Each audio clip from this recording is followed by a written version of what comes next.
제가 내용들을 하여튼 뭐 약간씩 그러니까 언급을 하지만은 핵심적인 어떤 단어라든가 이슈들만을 좀 얘기를 하고 넘어가고 있어요.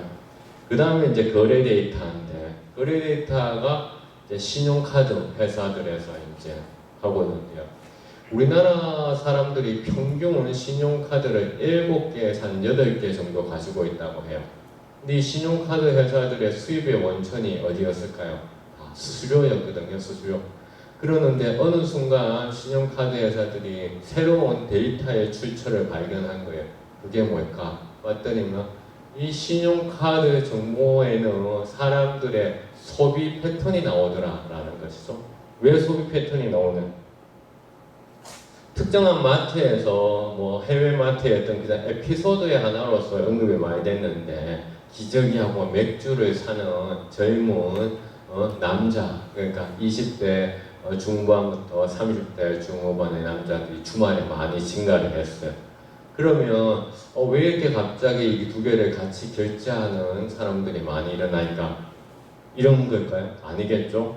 이런 걸까요? 아니겠잖아요. 그렇죠? 이건 거죠. 주말에 그러니까 애기 기저귀를 사가지고 가고 그 다음에 애기 기저귀를 사가지고 가면서 보상 소비의 하나로서 자신이 마실 맥주를 이제 사는 거죠. 자, 이런 거래 패턴을 보고서 신용카드 회사가 생각을 한 거죠. 이와 같은 거래 패턴을 데이터로서 활용을 하면 우리가 마케팅을 새롭게 할 수 있는 그러한 컨설팅 보고서를 만들 수도 있는 것이고요. 그렇죠? 이런 소비 패턴을 포장을 해서 새로운 데이터로서 팔 수 있는 거죠. 그래서 한국에 있는 많은 신용카드 회사들도 신한카드를 필두로 해서 이렇게 수수료가 아닌 소비 거래 이 정보 데이터를 이용해 가지고 지금 컨설팅을 하는 것이 새로운 그렇죠 시장으로 등장을 했어요. 그래서 이렇게 여러분들이 공대생이라면 이러한 그 데이터들을 이렇게 프로그래밍을 합니다. 그래서 어떤 물건을 사고 그 다음에 기저귀를 사고 이렇게 다 소위 코딩을 하고 속성을 부여합니다. 공대생들이라면 그러니까 이런 작업들을 이제 하는 거죠. 그래서 이제는 뭐 조달청 같은 이런 그 나라 장터에도 가면 지자체 공무원들이 다른 지자체에 대해서 요새 어떤 것을 구매하지 하고 이제 동료 공무원들한테 묻는 것이 아니라 가서 이렇게 자기가 찾아보는 거죠. 다른 지자체에서는 어떤 것을 하지 하고 이제 찾아보는 겁니다. 그러면 정보들이 다 나오는 거죠. 그래서 이런 것을 이제 이용을 하게 되는 거죠. 대구도 보면 대구시의 매출 분포 해가지고 어떻게 백화점이 48%, 성형외과, 치과 한 번에 우리가 뭐라고 알 수 있어요. 역시 대구는 소비의 도시. 그 다음에 메디시티 대구라고 얘기하잖아요. 그렇죠? 그 우리가 알 수 있는 거죠. 이렇게 거래 데이터를 통해서 또한 찾아볼 수 있고 제가 KBS 대구 라디오에 빅데이터로 본 대구 해가지고 한동안 그 방송을 한 적이 있습니다. 요 링크 주소에 들어가면 해당 방송 내용이 유튜브에 다 올라와 있으니까 이런 관심 있는 사람들은 찾아보면 지역과 관계해서 빅데이터 이야기를 계속했던 그런 방송이 되겠는데요. 그 다음에 이제 마지막으로 우리가 모바일 신호라고 하는 것을 써요. 모바일 신호, 휴대폰. 그러니까 휴대폰 회사, 우리가 회사는 크게 두 가지죠. 누가 있어요? 통신사가 있죠. 그 다음에 제조사가 있죠. 통신사하고 제조사. 제조사는 여러분들이 이제 아이폰이라든가 갤럭시 같은 거죠. 통신사는 SK, LG, KT잖아요. 이 통신사도 마찬가지죠. 새로운 수입원을 찾아낸 거예요. 신용카드 회사처럼. 어떤 수입원? 사람들의 위치 추적이 가능하잖아요. 그렇죠. 사람들의 위치 추적이 가능하다는 것은 사람들이 어디에서 어디로 이동하는지 유동인구라고 하는 것을 찾아낼 수 있잖아요. 그래서 그 유동인구를 통해 가지고 새로운 수입원을 또한 통신사들도 만들어낸 거예요. 자, 이거는 뭐 세계 주요 관광지의 지역민과 관광객. 파란색은 지역민이고 빨간색은 관광객들. 주요 관광지 방콕, 컬럼, 말레이시아의 쿠알라룸푸르, 그리고 필리핀의 마닐라, 뉴욕의 타임스퀘어 틀리잖아요. 그래서 관광객이 많이 가는 곳 혹은 지역민이 많이 가는 곳. 우리도 여행을 가면 동네 맛집 찾을 때 현지 사람들한테 물어봐라 라고 얘기하기도 하고, 그렇죠. 투어 가이드가 얘기하는 것이 있고. 근데 이것을 이제 주파수를 통해서 찾아내고, 이 정보들을 또 판매하는 거죠. 통신사 회사들에서. 또한 여러분들이 가지고 있는 휴대폰에 위치 추적 기능을 켜놓고 다니시는지 모르겠는데, 켜놓고 있으면 구글에서 그 데이터를 다 수집해 갑니다. 그럼 구글에서 수집해 가서 구글이 이런 리포트를 냅니다. 대한민국에서 사람들이 어떻게 이동성 보고서 해놨잖아요. 사람들이 어떻게 이동하는지에 대해서 보고를 하는 거죠. 2020년 9월달, 작년 9월달이면 8.15 강복절 관련해가지고 소위 2차 유행이 발생하던 시기였어요. 수도권에. 그래서 서울 수도권에 소매점, 식료품점, 공원, 대중교통 정거장, 직장, 주거지의 패턴이 어떻게 달라졌는지 이렇게 보여줘요.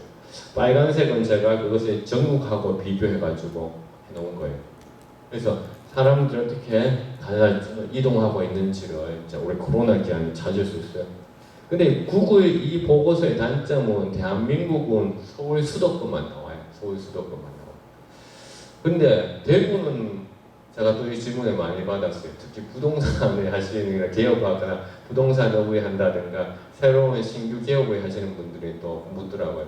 유동인구를 알고 싶고요. 그래서 근데 유동인구 하려면 통신사한테 이야기해. 통신사가 유동인구 데이터를 몇 천만 원 정도씩 이제 주고 판매를 합니다. 근데 대구에 서비스 인구 분석 정보 시스템 여기에 가면 대구시에서 통신사 데이터를 구매를 해서 이런 시스템을 만들어 놨어요. 예컨대 수성구 고산 1동 2020년 7월달 보면 성별, 연령별, 시간별로 패턴들이 다 나옵니다. 그렇죠? 그래서 신매동하고 달성군 다사하고 이렇게 비교할 수도 있고요.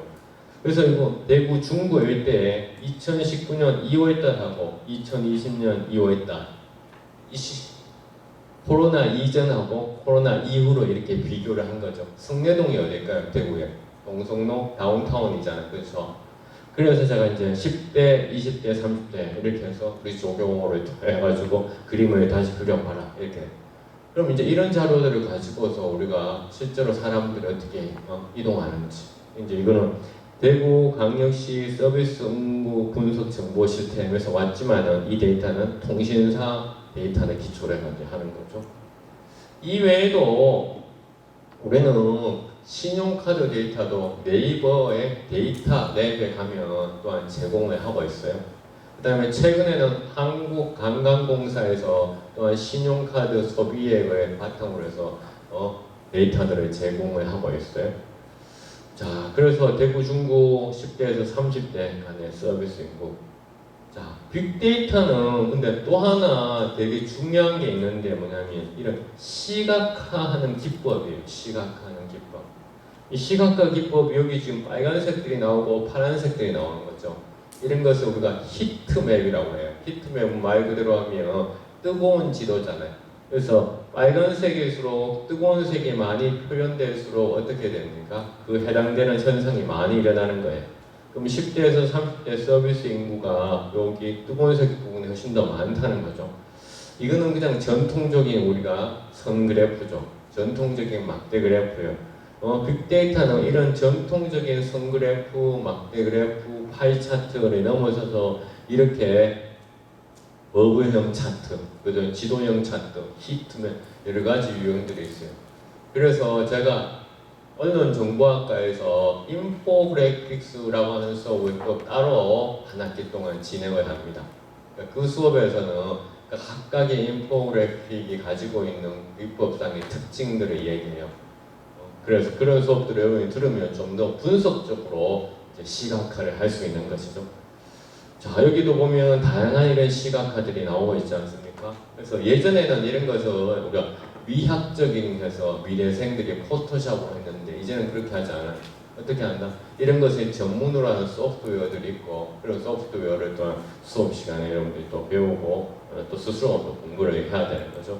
그래서 이렇게 유동인구도를 많이 하고, 이렇게 유동인구도를 한다는 것은 앞으로 더욱더 그러니까 각광을 받을 거예요. 왜냐하면 이제 통신사 데이터 말고도 이제는 우리 IoT라고 해서, IoT는 뭐냐면 인터넷 오브 띵스, 모든 사물이 연결된다라는 그런 거거든요.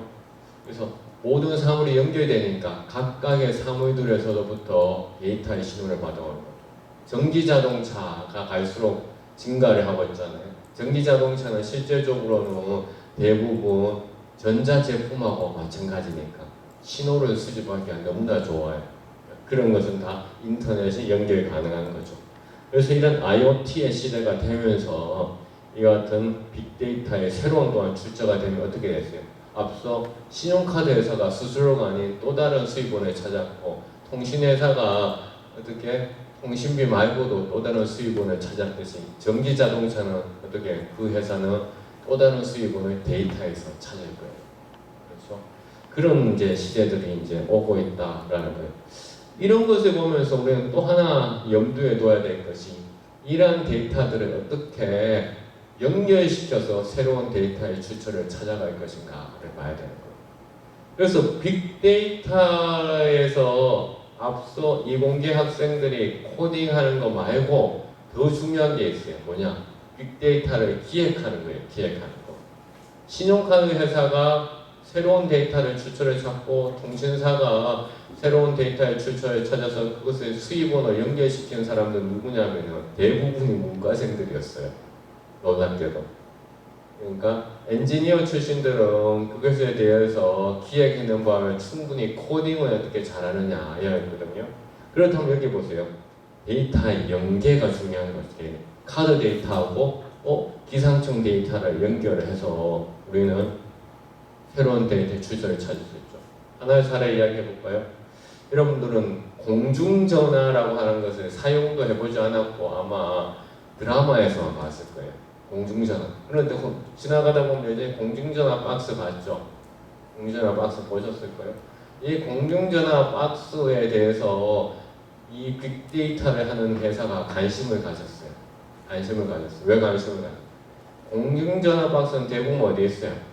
사람들이 많이 다니고 차들이 많이 다니는 거의, 그렇죠? 그런 곳에 있는데, 그렇다면 여기에다가 기상 센서를 설치를 하면 그 다음에 미세먼지 측정이 특히나 더더욱이나 더 정확해질 수 있다라고 생각한 거예요. 그렇죠? 그래서 이 공중전화 박스를 미세먼지 등 기상 데이터를 측정하는 그러한 접근 포인트로 사용하는 그런 빅데이터적인 아이디어가 나온 거예요. 누가 했을까요? 앞서 얘기했던 코딩하는 공대생들이 하는 게 아니에요. 기획하는 여러분 같은 문과생들이 하는 거예요. 여기도 봐요. 카드 데이터하고 기상청 데이터하고 해서 기후에 따른 이동 지출을 분석한다. 기후에 따라서 누가 더 많이 소비하고 어떤 제품이 더 많이 소비할지를 찾아내는 거죠. 이렇게 이런 데이터를 연계하는 작업들은 바로 이제 여러분 같은 인문학을 하는 사람들이 하는 거예요. 그래서 우리가 흔히들 여러분들이 취업을 하면 무슨 얘기 하냐? 페인 포인트, 페인이 고통이잖아요. 포인트가 지점이잖아요. 고통 포인트 지점을 찾아내라 라고 얘기합니다. 근데 그것을 공대생이 할 수 있나요? 아니잖아. 인문학 출신들이 하는 거예요. 그 청춘들죠. 이것도 제가 그래서 했던 거 가운데 하나는 여기 보세요. 대구광역시하고 경상북도, 대구광역시 빨간색이고 경상북도 파란색인데 당연히 신용카드 소비가 대구광역시가 더 많죠. 그런데 8월달이 되니까 경상북도가 더 많아. 왜 많을까요? 8월달이 직장인들의 뭐예요? 무슨 시즌이에요? 휴가 시즌이죠. 그러니까 다 휴가는 도심을 빠져나가서 하는 거잖아. 그러니까 8월달이 되니까 경상북도에 더 많아요. 그 다음에 SK 데이터 허브라고 되어 있는 SKT 데이터 허브라는 곳에 가면 또 멋진 데이터가 공짜로 제공되어 있어요. 렌트카 이용 정보들이 그대로 올라와 있더라고요. 저 정말 신나더라고. 이런 데이터들을 무료로 얻을 수 있는 SKT 데이터 허브가 렌트카. 그래서 렌트카 통해 가지고 렌트카 타는 사람은 어디로 이동하는지 우리가 또 알 수 있는 거죠. 자, 이런 얘기들 KBS 뉴스 대구경북 생생매거진 한번 보시면 돼요. 유튜브에. 그래서 내가 여러분들한테 사전에 했어요. 제가 그 다음에 이제 또 얘기하면, 그래서 새로운 어떤 세상으로 우리는 이제 가고 있어요. 그것은 이제 디지털 트랜스포메이션이라고 얘기를 하는데, 이 디지털 트랜스포메이션, 디지털 대전환, 어떻게 하면 이룰 수 있을까? 많은 사람들이 이야기했어요. 뭐 CEO, 기관장, 회사의 총책임자만이 할 수 있다. CTO, 그렇죠. 최고 기술 책임자가 할 수 있다라고 했는데, 우리가 똑같은 시자인데 이 코비드-19 그쪽 코비드가 나타나니까 자연스럽게 디지털 대전환이 되어버렸어요. 지금 우리도 마찬가지로 이렇게 동영상을 통해서 만나고 있잖아요. 그래서 제가 오늘 여기 질문에도 올라와 있는데, 대통령 직속 정책기획위원회에서 뭐 아이디어를 좀 적어서 내라 해서 이런 걸 하나 적어냈어요. 우리가 데이터를 새로운 수입원으로 하고 있는 그러한 회사들이 등장하고 있죠. 그런 회사들을 우리가 흔히들 빅테크 기업이다, 빅데이터를 이용하는 기술 기업이다, 빅테크, 플랫폼 기업이다 이렇게 얘기하죠. 쿠팡이라든가 유튜브라든가 넷플릭스라든가 통신사들이라든가. 그런데 이 데이터를 새로운 수입원으로 하는데 그 데이터의 생산자는 누구일까요? 생산자는, 데이터의 그 생산자는, 데이터를 수집하는 사람들은 그들이 맞는데 생산하는 건 누구예요? 우리들 자신이잖아. 우리들이 소비를 하고, 우리들이 휴대폰을 이용을 하고, 우리들이 시청을 하고, 우리가 댓글을 남겼기 때문이잖아요. 그래서 이런 생산을 하는 사람들한테 최소한의 그 보상을 해줘야 된다라는 측면에서 제가 이제 그것을 데이터 복지의 이름으로서 데이터 복지 플랫폼을 만들어야 된다라고 이제 얘기를 했었어요. 데이터 복지 플랫폼에서 했더니만 이제 이번 정부에서는 못 받아주겠다 이렇게 얘기하잖아요. 관련 부처의 피드백 보면 이렇게 적혀있잖아요. 그러니까 여전히 이제 민간의 자율적 영역에서 구현 가능하며 일률적인 추진에 있어서는 사회적 합의가 필요하다 이렇게 이제 얘기를 했어요.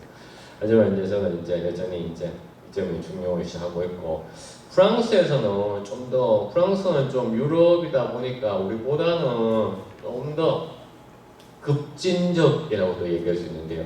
디지털 공화국법이라는 것을 만들어서 민간 기업이 가지고 있는 데이터라도 공익적 목적이라면, 예컨대 한국전력 민간 기업이잖아요. 가스공사 민간 기업이잖아요. 공익적 목적이 강한다면 그것을 충분히 그러니까 공개를 해야 되고 또한 제공을 해야 되고 그런 게 있다라고 얘기했어요.